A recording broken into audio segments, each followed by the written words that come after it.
अगर तुम चाहती हो कि मैं ये बात किसी को न बताऊं, तो आज रात तुम्हें मेरे कमरे में सोना होगा। ये सुनकर मैं स्तब्ध रह गई। विशाल ने मुझसे ऐसा प्रस्ताव क्यों रखा? कमरे में जाने के बाद मैं बिस्तर पर लेट गई। फिर विशाल ने, दोस्तों, इस कहानी को पूरा सुनने के लिए चैनल को सब्सक्राइब करके बेल आइकन को ऑल पर करना मत भूलिएगा, क्योंकि अगला वीडियो आपका इंतजार कर रहा है। तो चलिए कहानी को आगे बढ़ाते हैं। मेरा नाम रीना है। मेरी उम्र 19 साल है और मैं एक बड़े परिवार में रहती हूँ। मेरे भाई विशाल की उम्र 24 साल है और हम दोनों शहर में एक साथ रहते हैं। हमारा रिश्ता बहुत गहरा है। हम एक दूसरे के साथ मजाक और मस्ती करते रहते हैं। विशाल हमेशा कुछ न कुछ शरारतें करता रहता है और मैं भी उसकी बातों को मजाक में ले लेती हूँ। एक दिन की बात है जब विशाल ने एक मजाक किया जो मेरे लिए थोड़ा अजीब और चिंताजनक था। उसने मुझसे कहा, मैंने तुम्हें कॉलेज के लड़के के साथ होटल में देखा है। उसका चेहरा बिल्कुल गंभीर था और मुझे समझ नहीं आया कि वह मजाक कर रहा है या सच बोल रहा है। मैं उस समय हंस तो दी, लेकिन उसके बाद मेरी रातों की नींद उड़ गई। मैं सोचती रही कि विशाल ने ऐसा मजाक क्यों किया। क्या उसने सच में कुछ देखा था या वह सिर्फ मुझे परेशान कर रहा था? कुछ दिन बाद हमारे परिवार में बुआ के घर शादी थी। सभी रिश्तेदार और परिवार के लोग शादी में चले गए, लेकिन मेरी तबीयत ठीक नहीं होने के कारण मैं और विशाल घर पर ही रुक गए। उस रात कुछ अजीब हुआ। विशाल ने फिर से मुझसे मजाक किया, लेकिन इस बार उसकी आवाज में वही गंभीरता थी। उसने कहा, मैंने कुछ ऐसा देखा है जो तुम्हारे लिए जानना जरूरी है। मेरी धड़कन तेज हो गई और मैंने उससे पूछा, क्या देखा है? जब विशाल ने मुझसे कहा कि उसने मुझे होटल के बाहर उसी लड़के के साथ देखा था, तो मैं भीतर तक हिल गई। मेरे मन में हलचल मच गई और मैंने तुरंत उससे पूछा, क्या तुम सच कह रहे हो? विशाल के चेहरे पर कोई भाव नहीं था। उसकी आंखों में गंभीरता थी, जिससे मेरी घबराहट और बढ़ गई। उसने धीमी आवाज में कहा, हाँ रीना, यह सच है। मैं पूरी तरह से हताश हो गई। मेरा मन घबराने लगा और दिमाग में तरह तरह के विचार आने लगे। अगर ये बात घर में किसी को पता चली तो क्या होगा? हमारे परिवार में ये बात एक बड़ी समस्या खड़ी कर सकती है। मैंने विशाल से तुरंत अनुरोध किया, कृपया ये बात घर में किसी को मत बताना। मेरी आवाज में अनुनय था और मैंने उसकी आंखों में देखकर उसे मनाने की कोशिश की। लेकिन विशाल के चेहरे पर अचानक एक अजीब सी मुस्कान आ गई। उसने ठंडी आवाज में कहा, मैं तो सबको बता दूंगा। उसका यह कहना मेरे लिए जैसे एक बिजली के झटके के समान था। मेरी चिंता और बढ़ गई। मैंने फिर से उससे निवेदन किया, कृपया ऐसा मत करो विशाल, इससे बहुत सारी समस्याएं हो सकती हैं। मुझे समझ नहीं आ रहा था कि विशाल ऐसा क्यों कर रहा है। उसने कभी भी इस तरह की बातें नहीं की थीं। उसकी आंखों में एक अजीब सी चमक थी और फिर उसने एक शर्त रख दी। उसने कहा, अगर तुम चाहती हो कि मैं यह बात किसी को न बताऊं, तो आज रात तुम्हें मेरे कमरे में सोना होगा। यह सुनकर मैं स्तब्ध रह गई। विशाल ने मुझसे ऐसा प्रस्ताव क्यों रखा?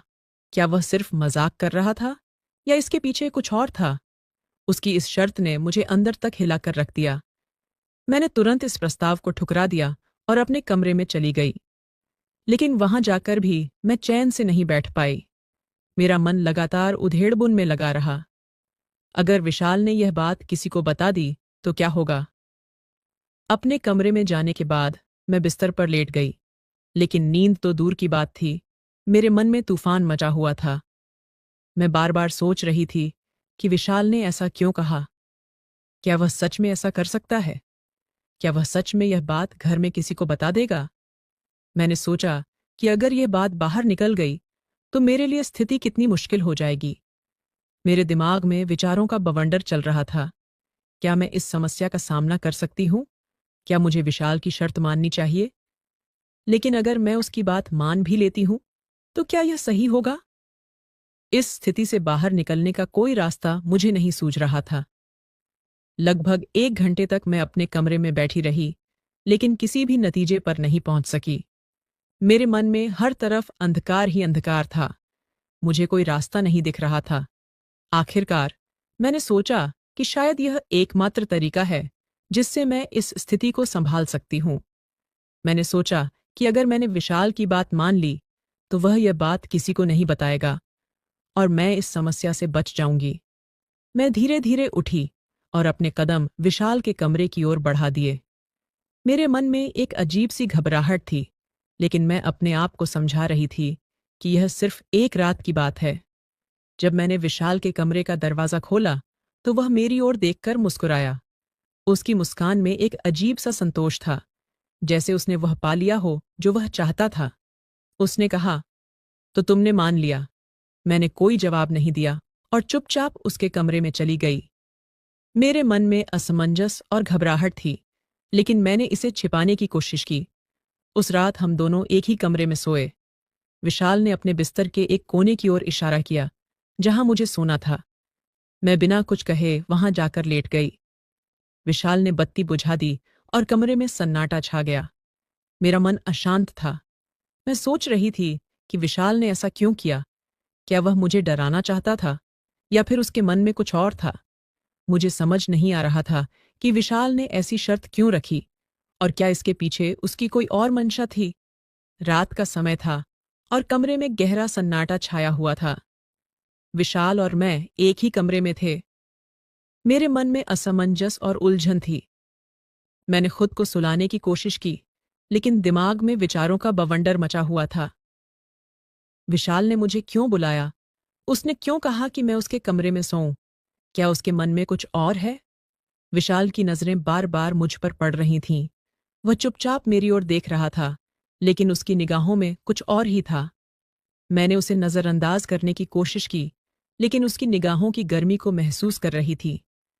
जैसे जैसे रात बढ़ती गई, विशाल का धैर्य भी खत्म होने लगा। वह मेरे पास आया और धीरे धीरे मेरे बालों को सहलाने लगा। मेरे शरीर में अजीब सी कंपी दौड़ गई और मेरे दिल की धड़कनें तेज हो गईं। मैं अभी भी आंखें बंद किए रही, लेकिन मेरी सांसें तेज हो गईं। विशाल ने धीरे धीरे मेरे चेहरे के पास अपना चेहरा लाया और फिर उसने मुझे चूम लिया। इस चूमने के साथ ही मेरा मन एक अजीब से एहसास में डूब गया। मैं अब भी स्तब्ध थी, लेकिन विरोध नहीं कर पाई। मैंने अपनी आंखें खोल दीं और विशाल की आंखों में देखा। उसमें एक अजीब सी चमक थी जो मुझे और उलझन में डाल रही थी। विशाल ने मेरी आंखों में झांकते हुए फिर से मुझे चूमा। इस बार मैंने भी उसका साथ दिया और हम दोनों एक दूसरे को चूमते रहे। उस रात मैं उसके साथ पूरी तरह से खो गई। ये सब मेरे लिए नया था और मैं समझ नहीं पा रही थी कि मेरे साथ क्या हो रहा है। रात का समय तेजी से बीत रहा था और हम दोनों एक दूसरे में खोए हुए थे। मेरा मन अशांत था, लेकिन मैंने खुद को उसके हवाले कर दिया। विशाल ने धीरे धीरे मुझे अपनी बाहों में समेट लिया और हम दोनों के बीच की दूरी खत्म हो गई। हमारी सांसें अब एक दूसरे से मिल रही थीं और हम एक दूसरे को चूमते चूमते कब सुबह हो गई, हमें पता ही नहीं चला। ये रात मेरे लिए एक अजीब और अप्रत्याशित अनुभव था, जो मैं कभी नहीं भूल पाऊंगी। सुबह की पहली किरणें कमरे में दाखिल हो रही थीं और हमारे घर के बाकी सदस्य भी बुआ के घर से वापस लौट रहे थे। यह रात हमारे लिए एक रहस्य बन गई थी, जिसे हम दोनों के अलावा कोई नहीं जानता था। मैं अब भी उस रात के बारे में सोच रही थी। क्या मैंने सही किया? क्या मुझे इसके लिए तैयार होना चाहिए था? मेरे मन में सवाल ही सवाल थे, लेकिन अब मेरे पास कोई जवाब नहीं था। विशाल ने उस रात कुछ ऐसा कहा था जो मुझे और भी उलझन में डाल गया। सुबह के समय विशाल ने मुझसे कहा, रीना, तुम्हें पता है, अगर तुमने मेरी बात मानी तो यह हमारा राज्य रहेगा। उसकी बातों में एक अजीब सी गंभीरता थी और उसके चेहरे पर एक रहस्यमयी मुस्कान थी। मैंने उससे पूछा, लेकिन तुम मुझसे यह सब क्यों चाहते हो? उसने मेरी आंखों में गहराई से देखते हुए कहा, तुम ये नहीं समझोगी, लेकिन ये रात हमारे रिश्ते को एक नए मोड़ पर ले आई है। अब हमारे बीच कुछ ऐसा है जो किसी और के पास नहीं है। विशाल की बातों ने मुझे और उलझा दिया। उसने मुझसे कुछ और कहा जो मेरे दिल में गहरा असर कर गया। उसने कहा, अगर तुमने मेरी बात नहीं मानी तो मैं यह सब किसी और को बता दूंगा। उसके यह कहने से मैं और घबरा गई। मेरे पास कोई और विकल्प नहीं था। मैंने महसूस किया कि इस खेल में मुझे उसका साथ देना होगा, वरना वह हमारे इस राज को सबके सामने खोल देगा। मेरे मन में डर और उलझन थी, लेकिन अब मुझे इस खेल में उसकी चालों के अनुसार चलना था। मैंने आखिरकार उसकी बात मानी और वह किया जो उसने मुझसे कहा था। उसने जो मुझसे कहा, वह सुनकर मेरे होश उड़ गए। आखिर विशाल ने रीना से क्या कहा होगा कि रीना के होश उड़ गए? ये जानने के लिए आने वाली नेक्स्ट वीडियो को देखें। तो दोस्तों, ऐसी ही कहानी आपको इस चैनल पर मिलती रहेगी। तो चलिए मिलते हैं कल रात 11 बजे। जब तक के लिए लव यू, मेरी प्यारी YT फैमिली।